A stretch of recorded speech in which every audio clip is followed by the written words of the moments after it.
Hi, I'm Carmen Andoh with Google. I'd like to talk about the Git Contributor Inclusion Summit, a butterfly effect for open source diversity, equity, and inclusion.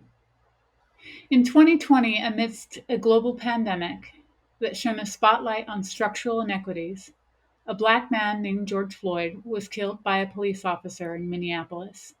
Not brutally or violently, but by 8 minutes of callous indifference to a Black man's life at the hands of a person who was supposed to serve and protect. The fallout was far and wide. Communities all over the world exploded into protest. In offices and homes, it sparked conversations about race and justice, conversations that have been happening in Black communities for decades.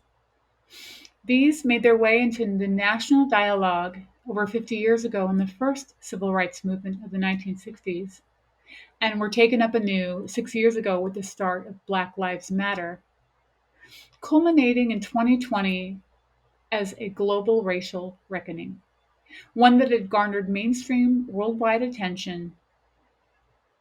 These images were taken in Nairobi, Paris, and Cologne, Germany.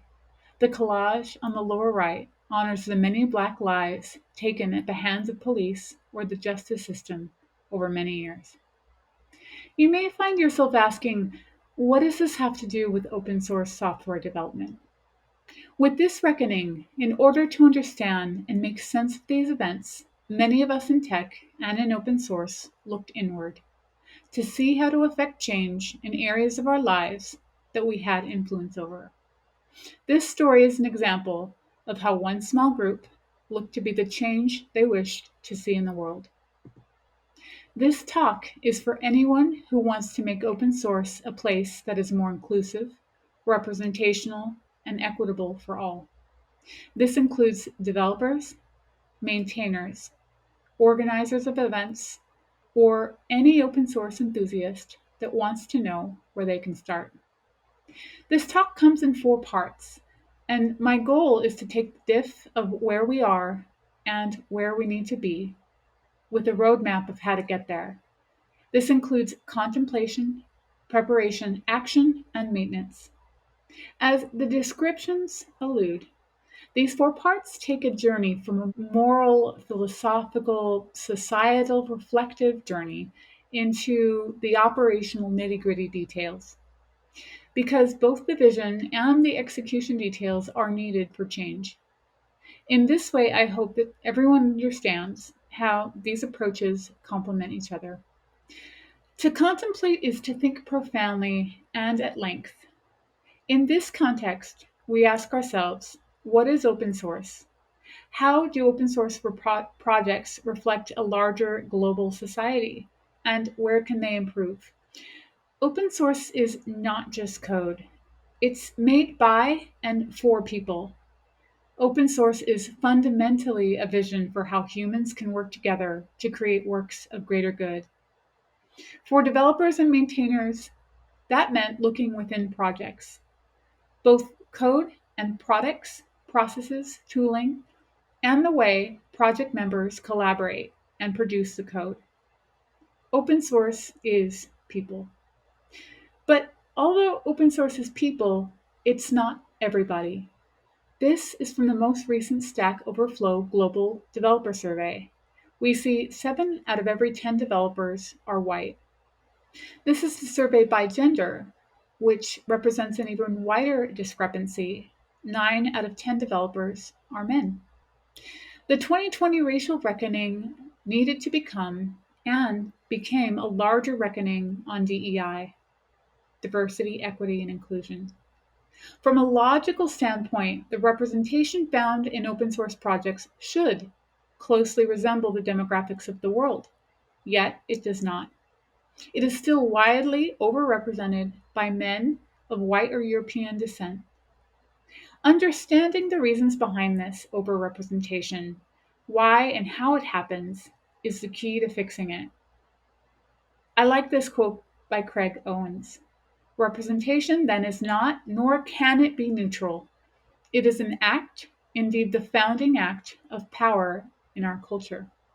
And this is where we come to talk about one set of maintainers in one open source project who came together to improve their DEI.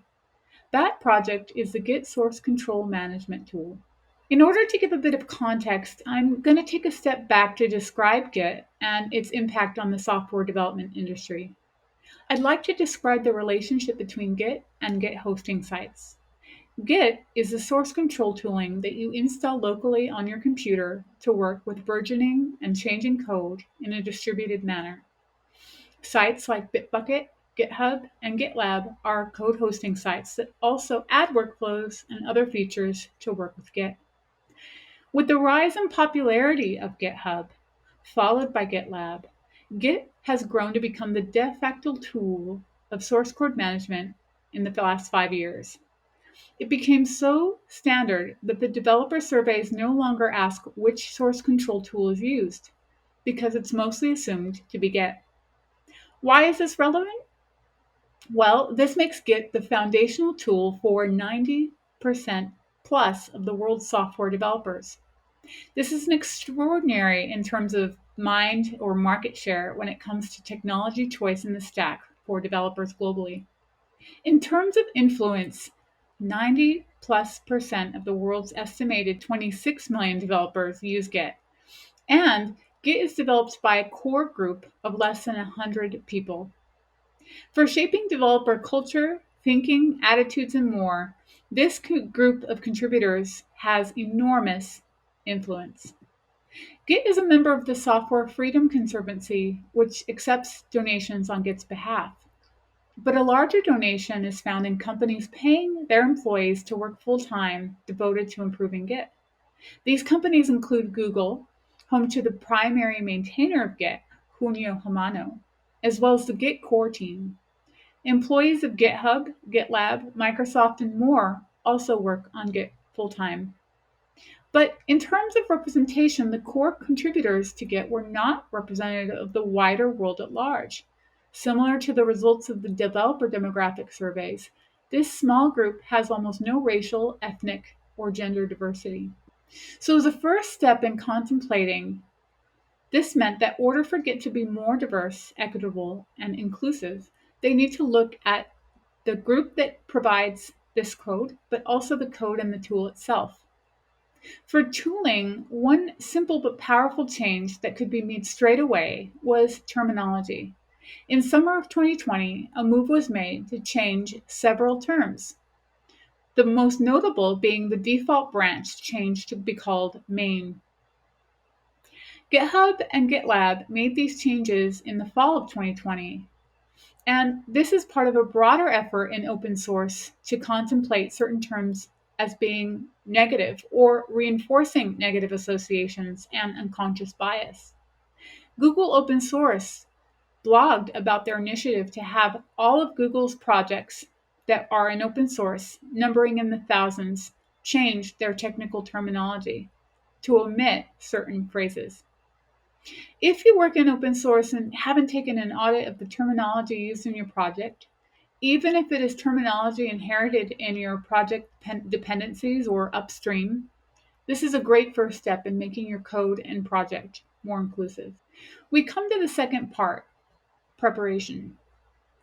Maintainers of Git core recognized that they needed to do something beyond terminology, that terminology was not enough. Looking inward at the lack of diversity in the project's contributors I just mentioned, and also understanding negative associations and unconscious bias, they decided to look at wider patterns of bias. They also wanted to bring along everyone who played a part in making the Git tool. As you see here in this screenshot, one maintainer does just this in June of 2020. Git does their discussion on the mailing list, a plain text email list that can be read publicly at lore.kernel.org/git. Here you see a maintainer making the suggestion about organizing a virtual contributor summit focused solely on DEI. She also recognized the lack of diversity in the group, which creates perspective gaps to improving that said DEI. Given that we know this group has an enormous influence on a key foundational developer tool, Git knew that in order to succeed in a larger way, it needed to start with the contributors. As a first stage, they invited contributors to a virtual summit that instead of talking about a wide array of subjects, they would focus solely on diversity, equity, and inclusion. Since that group in of themselves needed more representation beyond, they organized or they brainstormed on ways to get that broader perspective to make change. The group would hire and enlist help from outside experts, focus the event on level setting and education, and manage expectations by coming up with pre-reading material to make sure that attendees did some work and had a certain level of understanding prior to attending. As the event planning started to happen more, extra people expressed interest in helping, and this became a collaboration between Google's software engineers, technical programming managers, the open source programming office, the diversity business partners within Google, as well as Microsoft Open Source Programs Office joining. And as we move from planning to action, this part three moves from the philosophical and moral imperatives to those practicalities of running such an event. Depending on the goals you set in the contemplation stage and the plans you made in the preparation stage, this action stage can occur in different steps. They could be all in one or small gradual steps. A couple of practical tips to let you know how to put an event together and what details not to leave out. The first is to ensure high trust. You should always take time to establish ground rules. I'd argue that for every productive event, you need ground rules. Running an event like this doesn't need a lot of tech. We kept it simple. It's appropriate to keep the tooling that the project already uses. In this case, the Git project used the plain text email for the mailing list. We also want to make sure that we give extra care and thought to accessibility, access too. In Git's case, they wanted to continue to use that mailing list for discussion and consensus building. Since many of the attendees were Googlers as well as organizers, we use G Suite tools like Docs, Sheets, Forms, and even Google Draw for planning and executing the event.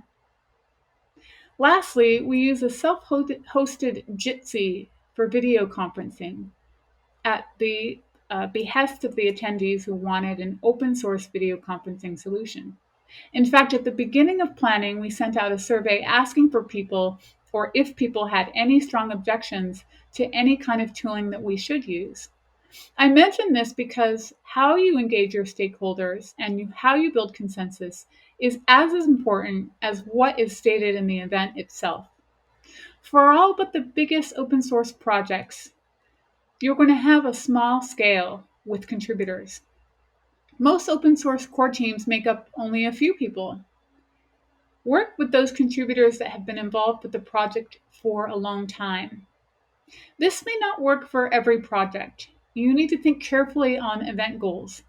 Part of the Git project's goals was to bring together the people who had been with the project for a long time, but also try to bring in the right amount of new perspective to enlighten the group while keeping the trust high. You also recognize that many open source projects work asynchronously over many time zones. So this event ended up being 2 half days or 4.5 hour slots that tried to compromise on 15 different time zones. Communicating that compromise and making that compromise easier to do. For example, 4 hours only in the early hours of the morning for Australia instead of a full 8 hours in the middle of the night will go a long way in ensuring the success of your event. Here are some how-tos and screenshots of artifacts of the event. The left is an event brief with the event purpose, objective, and measurable goals to be able to understand what it is and why you're doing it. So the why. Followed by tactical strategy. Think who, what, or how. You can also keep an appendix of any communication that you had, in our case, the mailing list. And it would serve as a useful reference document or what we call a home base document to come back to over and over again. The second document is a Google form to sign up registrants. You can use other tools that you're familiar and comfortable with, but more importantly, make sure that you understand the tools that your attendees are most comfortable with. Here's the agenda, which included, after much consensus building and stakeholder engagement, training and level setting on half day one, followed by unconference discussion breakout sessions, which means that they're essentially chosen and voted on by attendees on half day two. Again, we did have to corral time zones and availability of all the contributors across all the time zones. And we did that using the browser-based whenisgood.net tool. One other bit not shown here is moderator training for discussion leaders, about a group of half dozen who volunteered to take the lead in these discussions.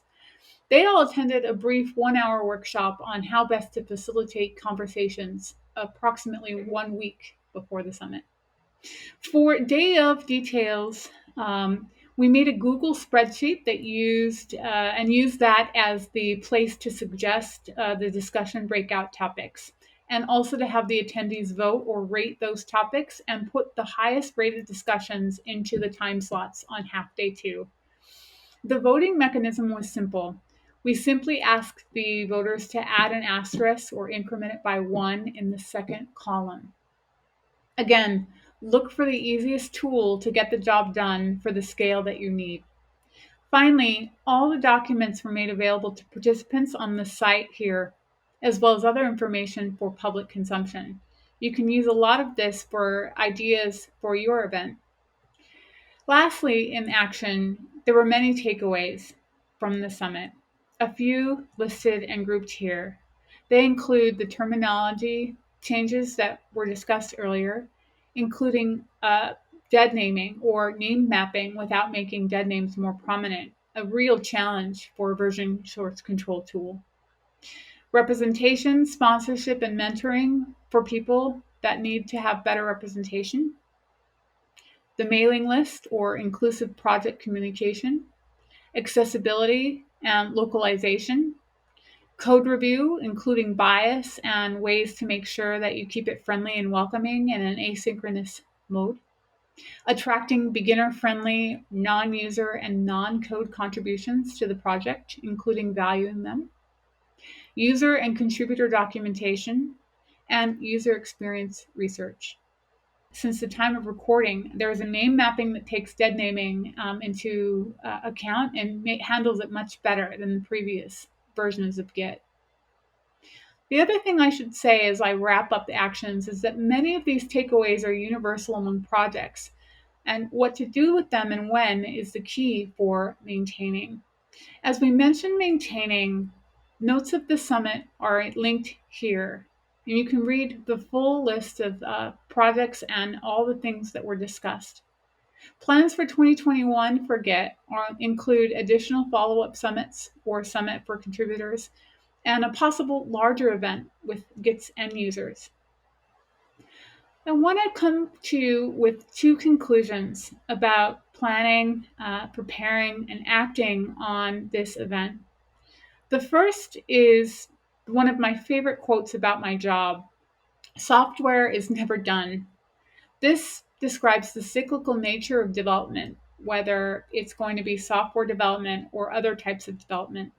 And so diversity, equity, and inclusion, by their nature, is and always will be a work unfinished, where a cycle of recontemplation, more preparation, additional and new action, and ongoing maintenance will always be needed. Lastly, my talk subheading was titled Contributor Inclusion Summit, a Butterfly Effect for Open Source Diversity, Equity, and Inclusion. A butterfly effect is a phenomenon where one small act can result in large differences later on. When I think of the butterfly effect, I think of this quote by Margaret Mead.